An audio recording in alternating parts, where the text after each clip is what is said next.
all we came to be happy again.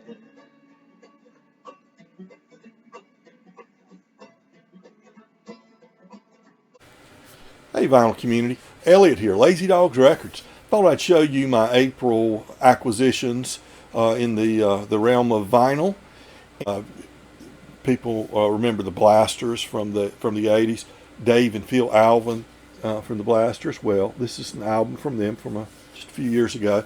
Lost Time, really good album. I really like this.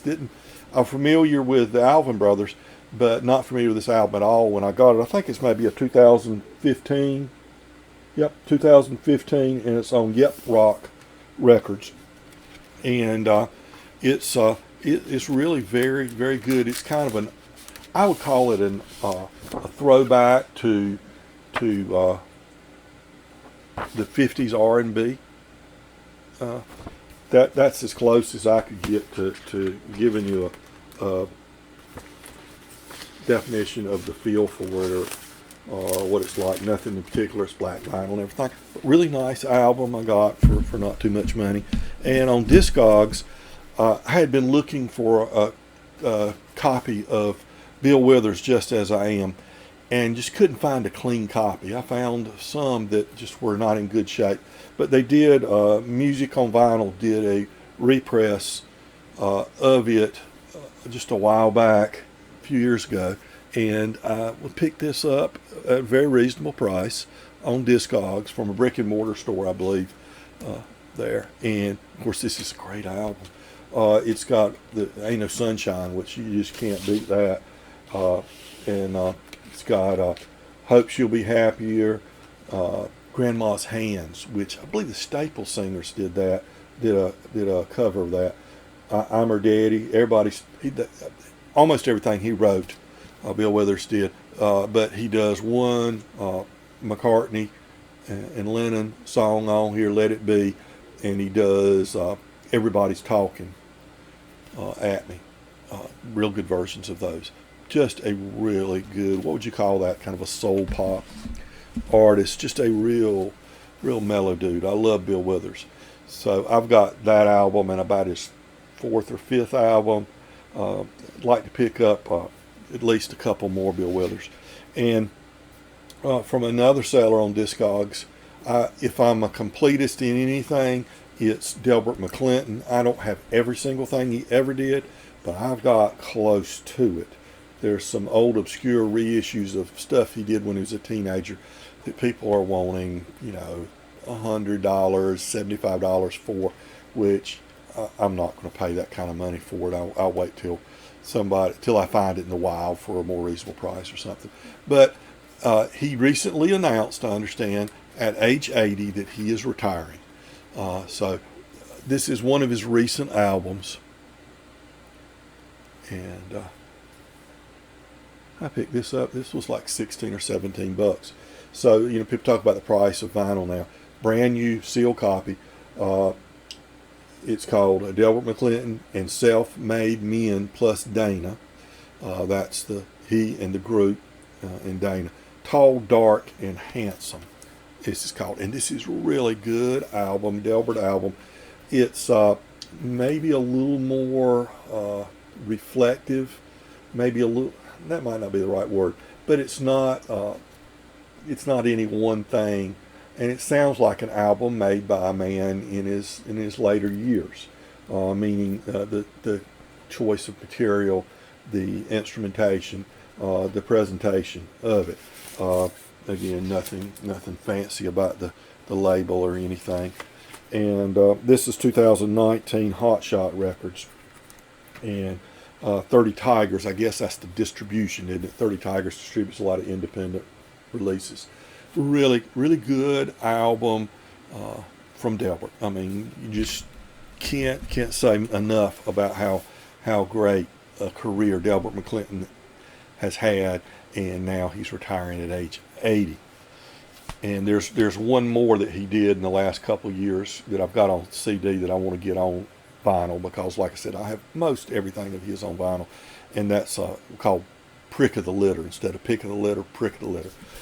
And this was kind of a semi-blind buy. I thought I'd heard somebody mention this band a time or two, and I saw it on for sale, and it's a real reasonable price, so I pulled the trigger to get it. I did look on YouTube a little bit and look at a couple of the videos and like what I heard, but I'm not sure exactly what brought me to this band originally. The National Reserve, love that cover right there, and this is Motel Lagrange, and it's on Ram Sewer Records. Interestingly enough, the record label is just maybe 30 or 40 miles from here. But this is a New York, New Jersey band. The interesting what I learned about them is that they do a residency at a club. Where, I mean, instead of trying to tour all over the country all the time, they do long-term stays at a club in, I think it's in New Jersey, and it may be New York, I'm not sure, but in that metropolitan New York area. Very good, kind of a rootsy and then kind of a 60s garage sound, reminiscent to me of the band, maybe a little more fuzz guitar in it than the band. Not that they sound like the band, but they just, that vibe I get kind of reminds me of the band. But the National Reserve, Motel Lagrange, a really good rock album. I highly recommend that. And then one of my all-time favorite bands, of course, is Little Feat, and this is one of their latter day recordings, 2012, Rooster Rag. I had this one on CD, but I wanted the vinyl copy because I have almost all the Little Feat's records on vinyl. Love that cover right there, the back cover with the dog and the rooster. And then always the best album covers. This is a really good album. Gets a lot of help from a guy that wrote, a Hunter, that wrote a lot with the Grateful Dead. He contributes, co-writes, Robert Hunter, co-writes several songs with members of Little Feat on this album from 2012. And at the same time, they had a really nice deal on the band. I know this is not considered, a classic band or anything, but I always liked this album. I had a copy of this on 8-track when I was, even before I had my driver's license, when I was a young teenager. And so it was nice to get this on vinyl, Moondog Matinee, and it's like covers and stuff like that. They do Promised Land, The Great Pretender, Change Is Gonna Come, Mystery Train, just nice album from the band, but not their original material, but covers.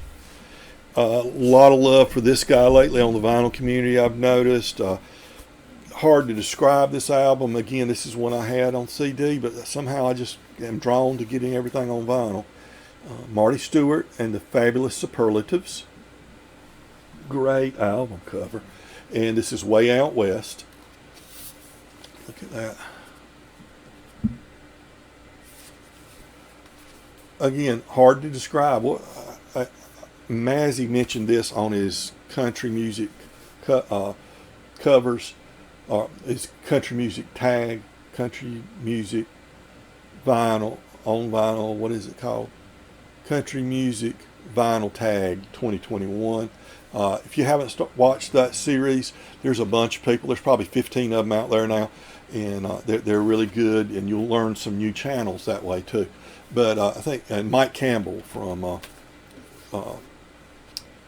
Tom Petty and the Heartbreakers, from the Heartbreakers, he produced this. Mazzy mentioned this one, and he called it Psychedelic Country, and I guess that's about as good a label you could hang on it as possible. This is a really cool album. And then I know you hear me mentioned, because I'm so connected to this band from my youth, regional band that I find ways to bring up on a lot on my videos. Supergrip Cowboy Band, I had all their albums except this one, and it was right when things were switching from album to CD, so there weren't many vinyl copies.